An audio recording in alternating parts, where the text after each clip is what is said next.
Morning बच्चों। आज हम पाठ 12 पढ़ेंगे। प्रेरणा स्रोत मेरी माँ। मिसाइल मैन के नाम से चर्चित people's president doctor APJ Abdul Kalam एक चमत्कारिक व्यक्तित्व रहे हैं, जिन्होंने अपने कार्य और व्यवहार से देश ही नहीं दुनिया के करोड़ों नौयुवाओं को प्रभावित किए हैं।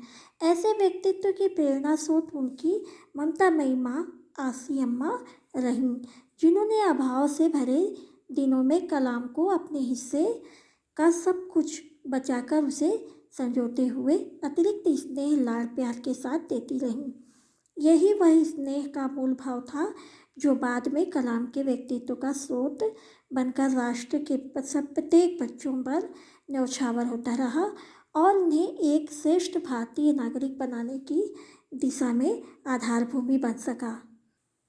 तो बच्चों, हम जो है डॉक्टर APJ अब्दुल कलाम का नाम सुने हैं, आप लोग भी सुने हैं, बहुत चर्चित नाम है और आप लोग इनके बारे में बहुत कुछ जानते हैं।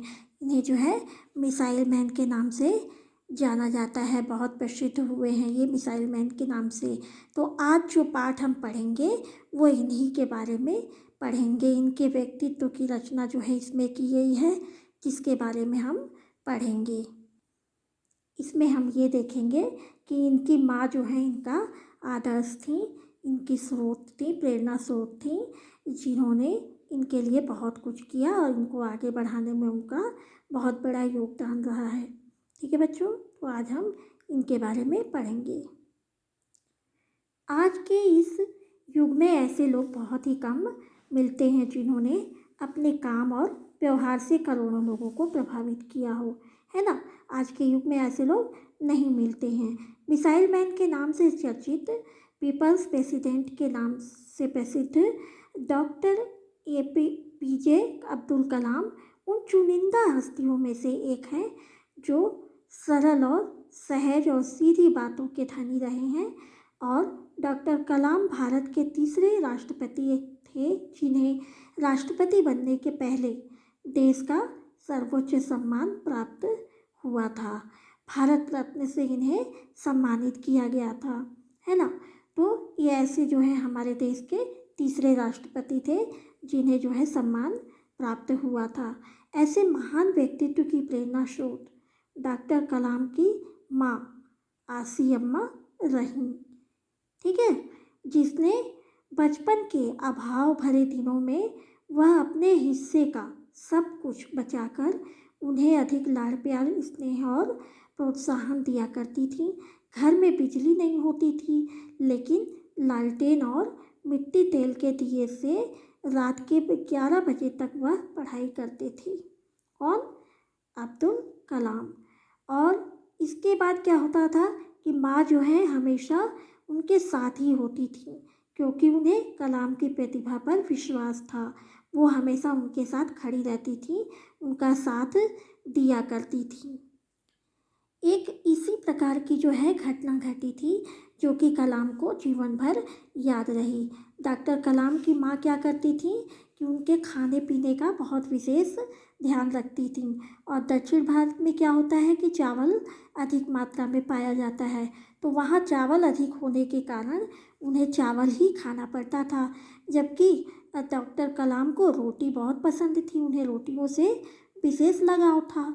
माँ जो है उन्हें क्या करती थी, अपने हिस्से की रोटियाँ बनाकर भी दे देती थी उनको। उनके हिस्से का तो देती ही थी, साथ में वो अपने हिस्से का भी दे देती थी।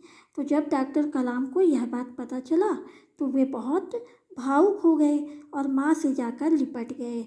माँ के विश्वास और प्रोत्साहन के ही कारण वे क्या सदैव अनुशासन प्रेमी रहे, शाकाहारी रहे और हमेशा जो है वो शाकाहारी भोजन ही किया करते थे और ब्रह्मचर्य का पालन करने वाले ऐसे व्यक्ति बने।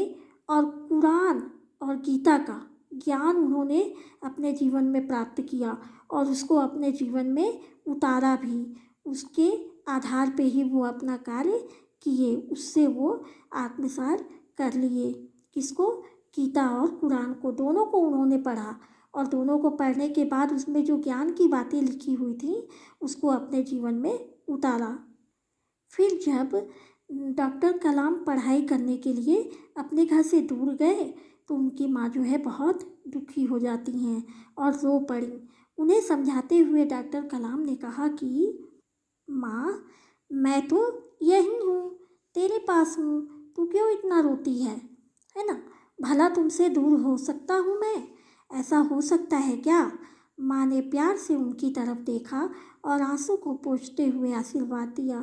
पिता का प्यार उनको भरपूर मात्रा में मिला, अपने दोस्तों का दुलार मिला, मित्रों का दुलार मिला, माँ की हिदायतें सबके दिल में समाहित कर वे पढ़ाई के लिए चले गए, बाहर चले गए, पढ़ाई करने के लिए चले जाते हैं। जब डॉक्टर कलाम घर से दूर रहे तो सबसे ज़्यादा उन्हें माँ की याद आती थी और यही भाव उनके मन में गहरी होती गई कि इन्हीं भावों से प्रेरित होकर के उन्होंने एक कविता लिखी और जिसका नाम रखा माँ, जिसका शीर्षक था माँ। उनकी लिखी हुई कविता को हम पढ़ेंगे। माँ।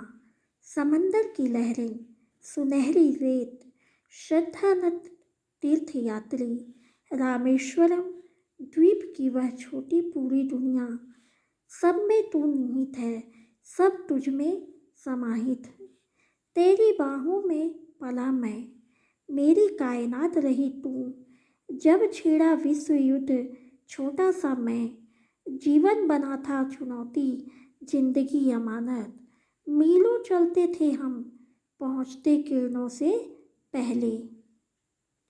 तो ये क्या था? उनके द्वारा लिखा हुआ कविता। उन्होंने अपनी माँ के ऊपर यह कविता लिखी थी। यह कविता जो है वे कब लिखे? जब उनकी माँ इस दुनिया से चली गई थी, इस दुनिया में नहीं थी, तब उनकी याद में उन्होंने यह कविता लिखा और उनके सभी कर्मों को, यानी कि जो उनके अच्छे कर्म थे जिससे कलाम को जो है कि मेहनत करने की प्रेरणा मिलती है, आगे बढ़ने की प्रेरणा मिलती है, उन सभी चीज़ों को वो याद करते थे और उनको याद करते हुए वो इस कविता को लिखते हैं। डॉक्टर कलाम सदैव जो है नई नई बातें सीखते थे, करते थे और नया नया कार्य भी किया करते थे, पढ़ाई भी करते थे।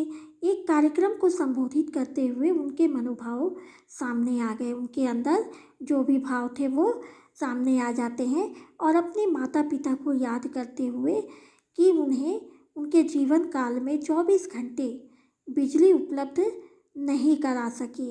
उनको याद आता है कि जब मेरे माता पिता थे तो उस समय बिजली उपलब्ध नहीं थी, बिजली नहीं मिला करती थी, तो वो अपने माता पिता को 24 घंटे बिजली उपलब्ध नहीं करा पाए, जिसका कि उन्हें ज़िंदगी भर अफसोस रहा। देश के छात्रों और युवाओं को अपना संदेश देते हुए कहा कि बच्चों, सपने वो नहीं होते जो आप रात को सोते समय देखते हैं, सपने वो होते हैं जो अपने आप को नींद ही ना आने दे, है ना? क्या होता है? सपना वो नहीं होता है जो हम रात को सोते समय देखते हैं, बल्कि सपना क्या होता है?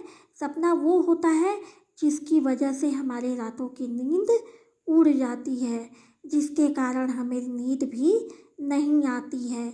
वो सपने जो है साकार होते हैं, लेकिन जो हम नींद में सोए रहते हैं और सपने देखते हैं, वे सपने कभी साकार नहीं होते हैं, वे सपने कभी आगे नहीं बढ़ने देते हैं।